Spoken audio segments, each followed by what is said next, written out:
Hi guys, it's Kelly Letable and I'm back with another video for Honeybee Stamps.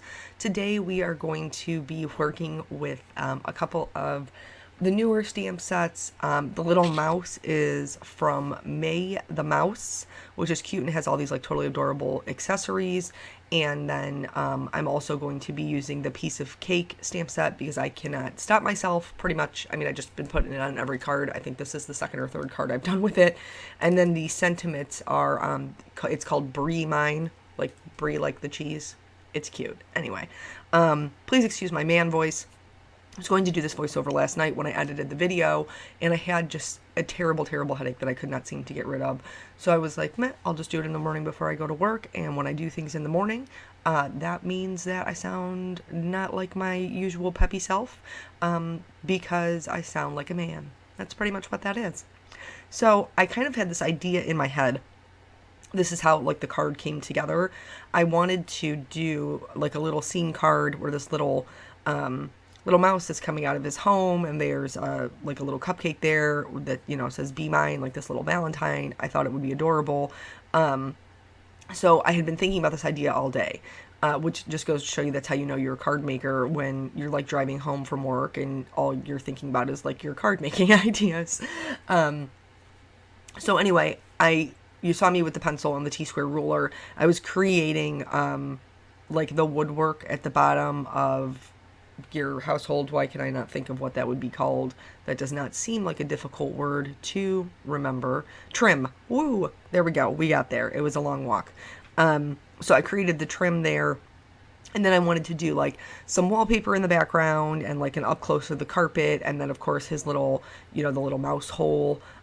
You can see that my C7 needed desperately to be refilled, which eventually I do, you know, take the break and refill it, but I was just trying to get it done, and I knew I was going to go over it with a bunch more colors. So the reason that I'm shading it like this is so that it will look like the hole goes back. So like there's more light on the left-hand side, so that it looks like the blacker it is, the further away it's getting. I wish in hindsight that I would have gone maybe a little bit further out of the edge with the C7 and not so much C5, because you'll see when I start blending them here, the C5 really picks up quite a bit of color from the C7, and so it kind of ended up being a little bit later than I wanted, but it is what it is. I also got a little, you can see it at the bottom where it's not perfectly straight, it started bleeding into my carpeted area.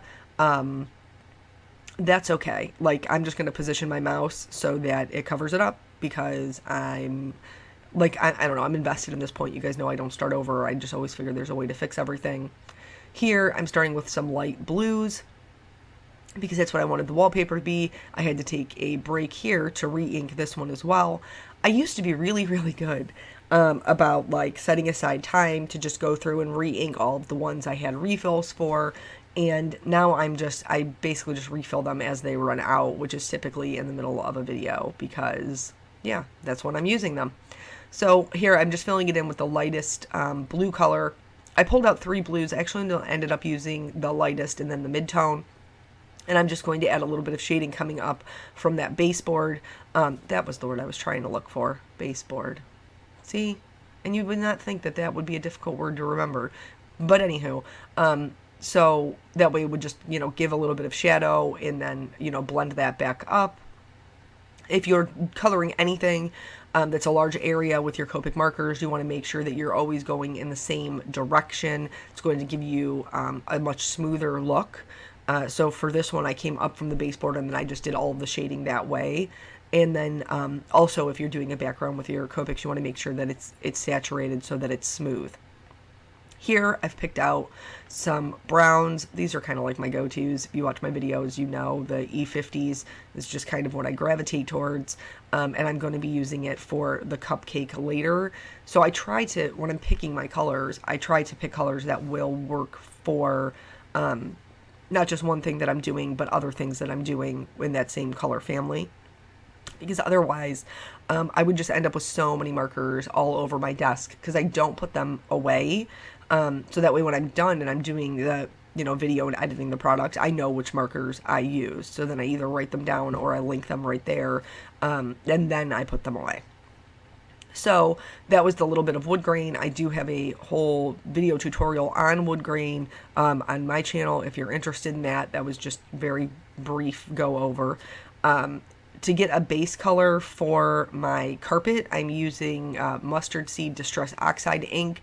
You can use distress ink. You can use whatever other inks you want. I just like to have a base so I don't have to use a bunch of Copic ink. The other thing I'm going to do is I'm going to use tumbled glass distress oxide, and this is how I'm going to create that wallpaper look in the background. Any of them, it doesn't matter kind of which one you use, any of the characters for Honeybee always come with a bunch of really fun accessories. And so there's a flower in May's set, and so I thought that would be perfect to create some wallpaper. And I really like just tone on tone pattern. I'm just going to keep moving this mask around until I get everything stamped in the background. But I like creating that tone on tone because it doesn't take away from your like actual like the focal point of your card, but it still adds enough interest. I'm going to give the carpet some texture using stippling. At one point I will kind of speed it up because it is a little bit long, but I wanted you to be able to see the whole thing. So the first go through is regular speed, the second go through is a little bit sped up. But yeah, just doing dots. This is my lightest color, so I'm doing dots all over. And then as I start to add the darker and darker dots, it will really just be more concentrated towards the back of the card, like where the carpet is closest to the baseboard, and then kind of down around the sides. On the left and the right hand side, I wanted the middle of that to be lighter, so kind of like it draws your eye in to where the mouse and the cupcake will be sitting. So, like I said, you know, man voice, that's the thing that happens. I recently was telling a story about how I started dating again.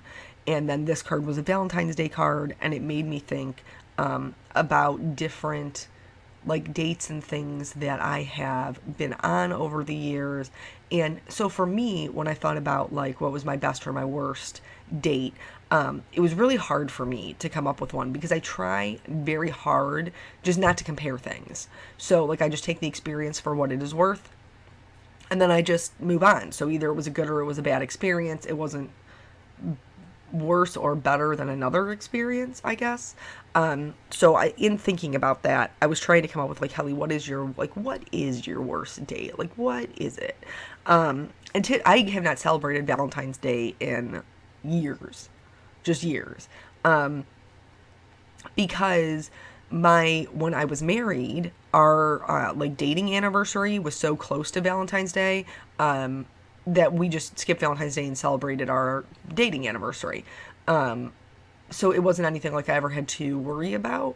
And like now I still don't think it'll be something that, I don't know. I just never felt the need. But anyway, so my worst date, and I want to know what yours is too. Tell me in the comments, cause I want to know. And so, I just love hearing stories from people, and I think they're super interesting. So I think this is my worst date. We're going to go back, like, you guys know how this rolls. We're going to go back and forth between the coloring and the storytelling.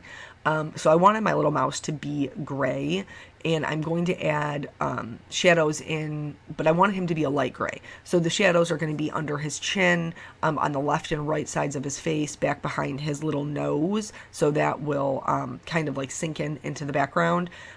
Down his sides, at the bottom of his arms, underneath his arms, on his belly, and then on the insides of his feet, and his tail will also have some shadow. Okay, and then I'm just going to keep building that up out to my darkest color, and then from my darkest back into my lightest. So my worst date, I think, was homecoming, my sophomore year of high school.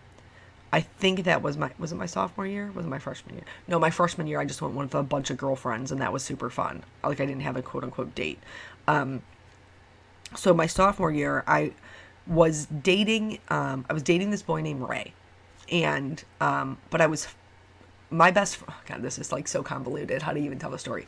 My best friend's name was Deanna, at the time. And she was dating this guy named Jimmy. And Jimmy's best friend was Nick. Nick and I were very good friends, but I was dating this guy named Ray. Okay? Everybody follow along with all the characters. I feel like you're cracking a book here. So Nick really liked me. And I was like, but I'm dating this dude. Like, it's cool that we're friends, but like, I'm dating this guy. And Nick and I hung out all the time. And so, anyway, I was going to homecoming with my boyfriend, with Raymond. He legit, this is no joke. He had a, what was it? It was a Mercury Tracer. And like back in the day, back in the 90s, it was like super popular to like put lights on your car and like spell things out. Like they had like letter stickers, and this is legitimate. This is so embarrassing. This is a legitimate thing. He actually had like Kelly and Ray on like the front of his windshield. Oh my Lord. I don't know, at the time I thought that was adorable, right? So anyway, he came to pick me up. Deanna and I got ready at my house together, and then Jimmy couldn't drive. I can't remember why. I cannot remember why. He couldn't drive for some reason. And so Nick actually drove him. And then Raymond drove himself to my house to pick me up. So he shows up. I'm super excited, going to homecoming with my boyfriend, blah, blah, blah, blah. He had got me a corsage. Now, you guys know that I love crafts, that I love crafty people, that I am... that I'm super supportive of all of the different, like whether you're a cross stitcher or a card maker, a scrapbooker, just whatever it is that you do that brings you joy, I'm super happy for you. So anyway, he shows up and he's very, very, he looks all adorable. He's got a little sweater vest on. It was super cute. And he goes to give me my corsage. It's a wrist corsage. And it's fake. It's a fake wrist corsage. And I was so sad. I was so sad because I wanted a real one. Like, I wanted real flowers.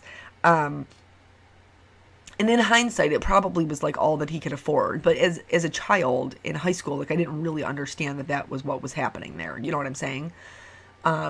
So then in the interim, Jimmy and Nick are also there, and Nick's like shooting my boyfriend like dagger eyes. I am trying not to cry because I have a fake corsage.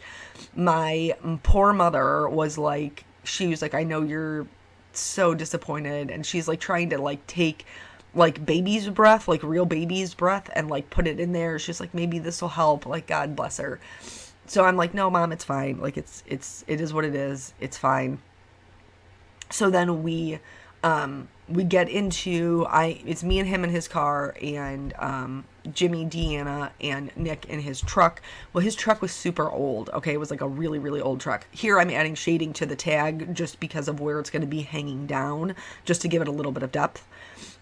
So we're driving to dinner before homecoming. And Nick's truck was super old, and the gas gauge did not work. Like, this was like a normal, regular thing. The gas gauge didn't work. So on the way to dinner for homecoming, he runs out of gas. Now, we're directly behind him. It's not like we're going to leave them behind. These are the people we're going to the dance with. So we're all stranded on the side of the road while Nick is trying to figure out how he's going to, fuel up his gas tank. So we end up having to go to the gas station. Now, we're all in dresses, by the way. Like, my hair, I got a updo, my nails is did. I'm in a dress on the side of the road in October, because that's when homecoming happens here in Ohio. And so then we got to run to the gas station, buy the gas can, get the gas, then drive back out to the truck, do that. So then by the time this is all said and done, we still haven't eaten, and the dance is coming up. Okay, let's go back to the card for 1 second. So here, I just used the same colors. I just used the lighter ones, the 53, 55, 57, to color in kind of like a vanilla cupcake underneath. And then for the frosting, you can see I'm just outlining the edges. For the layer in the middle, you can see how it's drawn, that it kind of indents. And so I thought that it would be, I guess, appropriate to add in another like swirl to match up with that indent. So that's why you see that one that comes right through the middle here. I was playing off of the indent that is on the side of the frosting drawing. And then I'm just going to add it to the left and right hand sides of each of these cupcake layers, being very careful to leave a white highlight in the center because that's what's going to make your frosting look shiny. So just going to, same thing as always, lightest to darkest, darkest to lightest, leave that white area. I promise you that you will really like the way that it looks if you're looking for shiny frosting. If your marker gets out of control and you lose the shine, don't worry, you can put it back in with a white gel pen. Don't stress about it. So, anywho, back to this homecoming kind of disaster date. So the boys set up the dinner situation, okay? And so we didn't have anything to do with it. So we do this whole gas thing, blah, blah, blah. The dance is coming up. This is no joke. They took us to McDonald's. We walk into McDonald's in our homecoming dresses, heels, the whole deal.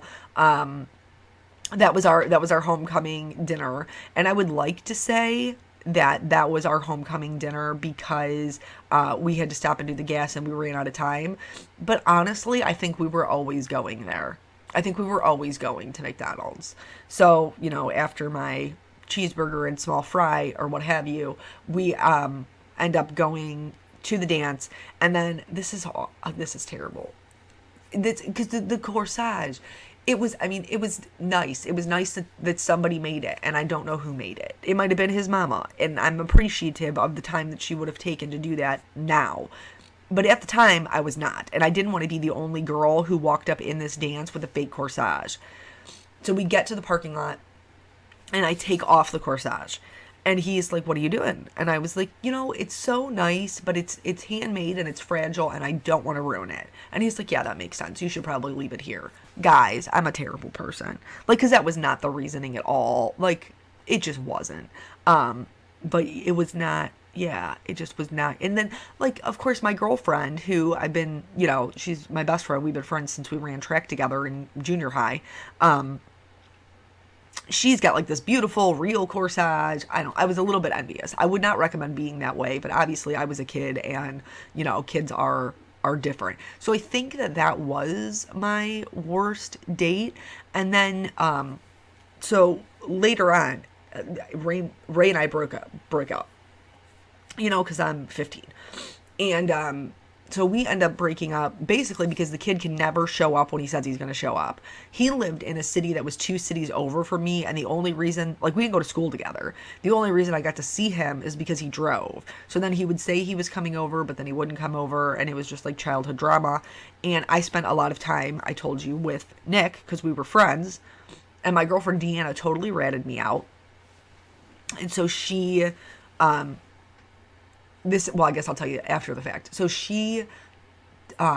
Nick gets a girlfriend, okay? And this is crazy to me. Because I'm just used to spending all of my time with him. He picks me up and drives me to school. He picks me up from school and brings me back home. We hang out and play video games. We go get coffee together. My family knows him. My friends know him. We hang out all the time. And then so he gets this girlfriend, and then I never really see him. And it's a struggle for us to hang out, to find time because he has this new girlfriend. And I was like, what the heck? I totally miss Nick. And then, so we were out, we were just driving around, I think, because that was a thing that we did in, my area. We just hung out, and drove around and went and got coffee. It was there was a bunch of things going on. But anyway, so we were just out driving around one night. I'm totally going to date myself. You guys, oh my gosh, I am. It's going to happen. So we're driving around and he gets his pager. I'm a dinosaur. His pager goes off. And so we stop at a payphone so he can call his girlfriend. Because cell phones aren't a thing, dude. Pagers are, cell phones are not. And so he stops at a payphone to call his girlfriend. And he was like, "Hey, she's at my house with my sisters." That's how we met her. She was a friend of his sister's. And he was like, "She's at my house. I have to go." And I was like, "Okay." And he was like, "Look, I can either take you home or you can come back there with me and then I'll take you home afterward." So from where we were to where he lived, it didn't really make any sense for him to take me home. And I'm over here clearly thinking, like, it's some sort of emergency because, like, she's paging him and he's got to go back right away. So, of course, like, I don't want to keep my friend from his emergency. So I'm like, no, that's fine. I'll just go with you. So we get to his house and she's there. His sisters are there. And so I stay in his room, like his sisters were in his bedroom, and so I was standing there talking to them, and like he and her walk. I haven't even thought about these stories in forever. Oh my gosh. Anyway, they walk over to like where the bathroom is. It's for some privacy so they can have this conversation. But they leave the door open and there's an enormous bathroom mirror. So, like, I'm talking to his sisters and, like, I look over and the reflection in the mirror, like, I can see him kiss her. And then, like, it's really funny, I guess, because I never looked at him that way, like, as my friend. And then I watched him kiss another girl and I was like, I think I like Nick. What has happened here? Because I guess I never really thought about, like, that he would be spending all of his time with somebody else and, you know, kissing somebody else goodnight and blah, blah, blah. So come to find out, and I did eventually tell him because it got to the point where I just wouldn't, like, hang out with him anymore because he had a girlfriend. I knew how I felt. I knew that that was inappropriate while he had a girlfriend, and so I just wouldn't hang out with him. And then he was like, you never call, you don't write, whatever. And so I ended up having to tell him, and then he was like, sames. And so he eventually broke up with that girl, and then he and I dated for, like almost 3 years, before that went bad. Or maybe it was 2. I don't know. It was long. It was a long time ago. But then my girlfriend Deanna later told me, so we had been friends for a long time, and apparently this is my personality. She told him, if you want to date Kelly, date someone else. And he was like, nah, but I want to date Kelly. And she was like, yeah, and I'm telling you, if you want to date Kelly, date someone else. And he was like, no, I don't think you're understanding me. I don't want to date someone else. I want to date Kelly. And she's like, yeah. And I'm telling you, if you want Kelly to want to date you, you need to date someone else. Because apparently she could foresee that, like, I just couldn't see what was in front of my face. So yeah, that was that. Funny stories. Here with the die cutting. So you saw me stamp out the cupcake together, and then I decided I wanted to die cut them. Which is kind of problematic because die cuts always cut out a little bit more area around them, but I'm going to make it work. So I have cut both of the pieces out, and it cuts right through the middle of my cupcake, which isn't actually a huge deal because I'm just going to tape it back together. So this was like obstacle number 1 that I needed to overcome with this card, and I just used a little bit of tape to put on the back and then, you know, trimmed it so it would make sense to hold those 2 pieces together. And ultimately, I'm going to be adding it with the Scotch foam adhesive, so it's not really going to matter because it's not going to be wobbly. It's going to have the foam right behind it. My sentiment is going on this little tag, which, by the way, I have put adhesive behind, just like a little bit of the temporary glue runner, to hold it in place while I stamp it. And it's going to say, be mine, ? You know, because I told you, I had this whole story planned out for my little mouse, because that's what I think about when I'm driving home from work, my mouse stories. So, yeah, I just thought it was cute. And it's got all these, like, the sentiments have all these super cute little things in there. And it has, you know, like the and symbol and the question mark and the exclamation point. And there's just, like, their sentiment sets are the best. Like, let's just admit it. Because there's so many options and none of them are together, and you can literally build your own set. So I'm using my pokey tool to poke out the actual hole in the tag, because I'm going to use some silver string to tie it around my cupcake. Starting to build my card here. I'm going to position my little mouse so that his tail covers over that little gray blob, remember, from back in the beginning when it got on my little yellow carpet. And then here is this little silver string. I will try to link to one that is similar to this. I just bought this for like $1.25 at my local craft store. So I'm going to feed that through, and then I'm just going to tie it with a tiny little bow that I learned back from, you know, when twine was a thing. Is twine still a thing? Twine might still be a thing. It's just not a thing for me because I don't often make multiple layer cards, so I don't use a lot of like the accessories. So when I do have multiple layer cards like this one, I pretty much have to take advantage of anything that I've purchased and need to use.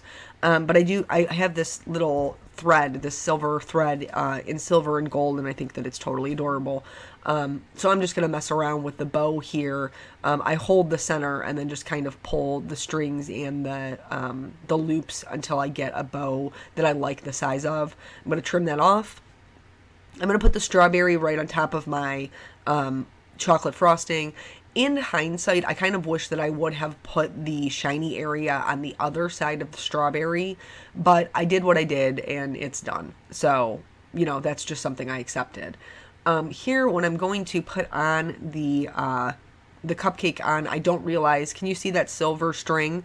I don't realize that it has shifted and now it's like, it's like at a diagonal. I'm going to come back and fix that too. There was a couple of things. I really like the concept of this, but at the end of the day, like, I just was not loving how the card was coming together. I added a little bit of a shadow underneath the cupcake and underneath my mouse, just to, you know, kind of ground them in the scene. And then I'm going to add some white highlights to the strawberry, to anywhere in like the cupcake where maybe my white got eaten, and then also I'm going to use it later on for his teeth. So here's where I'm putting the little sparkles on, and I realize that it's totally crooked, so that I'm going to have to pry it up and fix that. Thankfully, it wasn't too stuck down, and I could just peel up one side and just kind of scooch it up a little bit, thankfully. But it doesn't really matter because this is the final card, and I don't love it. So at the end of the day, I can't leave anything alone. You guys know this. So I take the cupcake back off. Take the cupcake off. Take it off. Nothing tore, nothing was ripped, nothing like that. You have to understand, going forward with doing something like this, you are risking that. You're risking that you might break something. And I decided I'm going to do the wallpaper red now. Like, maybe that will make it look more cohesive. So I originally went over it with my lightest red color, which is an R32, and I didn't like that. So now I'm going in with an R35, and I'm going to add the same shading that I did before when we did it blue. I'm just adding it with the R29. Now, I thought about going back over and stamping those flowers again, because I realize it's probably next to impossible for you to see. But in real life, you can still see the ghost of the blue flowers, and I didn't want to have to worry about matching them up. The other thing that is in this little maze set amongst all these adorable accessories is these little teeth. And they make them super cute, so I gave them little buck teeth and filled them in white. And then that is actually the whole card. So thank you guys so much for joining me, and I will catch you on the next video. Bye.